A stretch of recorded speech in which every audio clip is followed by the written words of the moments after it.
പേര് ഭവാനി അമ്മ. 82 വയസ്സ്. നല്ല ശ്വാസമുട്ടായിരുന്നു. രാജഗിരി ആശുപത്രിയിൽ വന്നു. ഡോക്ടർമാരെ കണ്ടു, CT എടുത്തു, ഓപ്പറേഷൻ ചെയ്തു. ശ്വാസനാളിയിലെ മുഴ മാറ്റി. ഇപ്പോൾ സുഖമായി.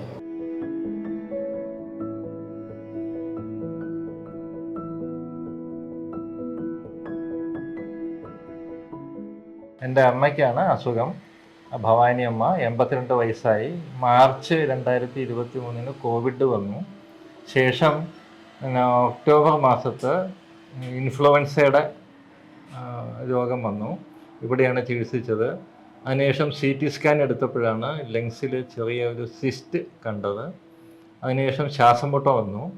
അപ്പോൾ കൂടുതൽ ശ്വാസം മുട്ടായപ്പോൾ വീണ്ടും ഇവിടെ അഡ്മിറ്റായി. അപ്പോഴാണ് ട്രാക്കിയയിൽ ഒരു ചെറിയ സിസ്റ്റ് അല്ലെങ്കിൽ മുഴ 75% അടഞ്ഞ് അത് വന്നേക്കണേ കണ്ടത്.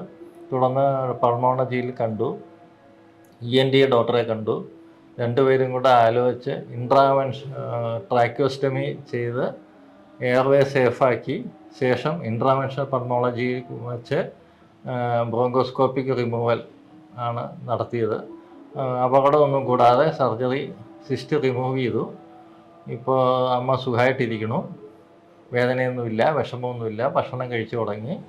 നമസ്കാരം, ഞാൻ ഡോക്ടർ ആനന്ദ്, രാജഗിരി ഹോസ്പിറ്റലിലെ ഇൻ്റർവെൻഷണൽ പൾമനോളജിസ്റ്റാണ്. ഭവാനിയമ്മ നമ്മുടെ അടുത്ത് എത്തിയത് നീണ്ട കാലമായി നിലനിൽക്കുന്ന ശ്വാസമുട്ടലുമായിട്ടാണ്.